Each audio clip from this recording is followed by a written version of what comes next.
If you have ever found yourself, even just a few times, in a situation where you were in a store and your child refused to listen or even started to cry, then you surely have experienced those moments when your reaction not only fails to help but actually worsens both your child's behavior and your relationship with them. I was quite surprised when my little girl reached the toddler stage and suddenly began exhibiting situations I didn't know quite how to handle. That's when I decided it was time to truly understand what exactly is going on inside the minds of little ones.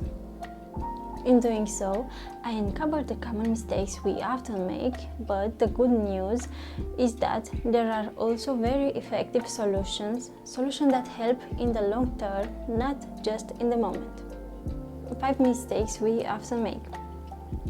Using harsh punishments or raising your voice simply because that's how I want it only serves to activate the amygdala in their brain, a small structure that manages intense emotion such as fear and anxiety.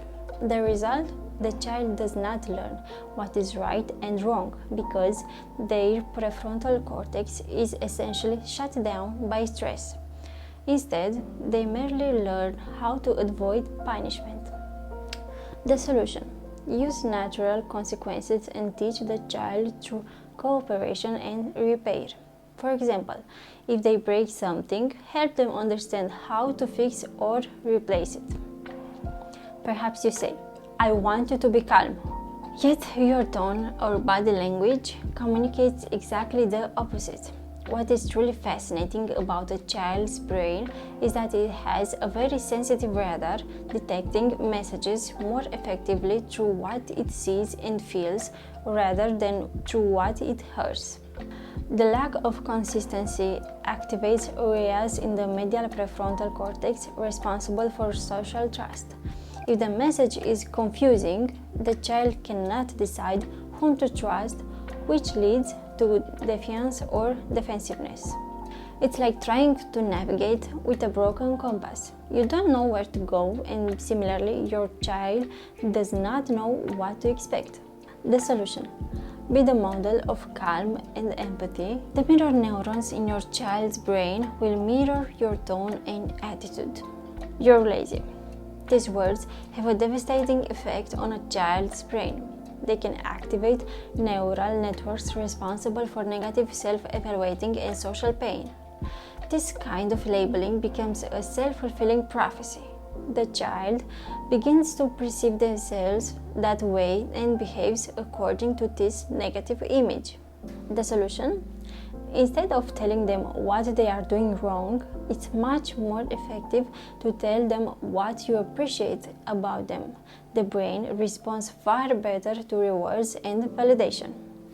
Expecting a 2 or a 3 years old child to stay calm, manage frustration, and listen immediately is like asking them to run a video game on a very slow computer.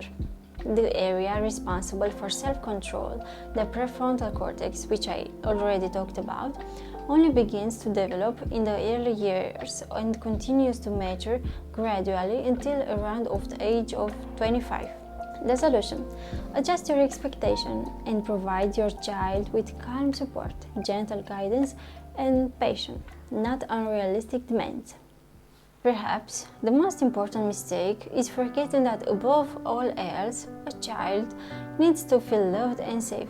Oxytocin, the hormone of love and connection, is released through warm and empathetic interactions, reducing stress and facilitating learning. A child who does not feel this safety enters survival modes, which inhibit rational control and listening. Build a relationship of love and safety that allows your child to develop self-regulation. Conclusion: your child's brain is under active construction.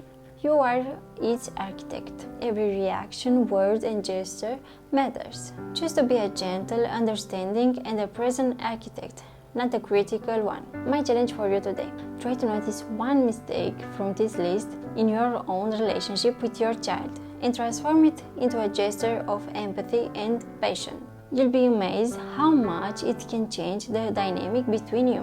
If you enjoyed this video, please like, subscribe and share in the comments which mistake you discovered in yourself as a parent. Let's grow happy, healthy children with strong brains together.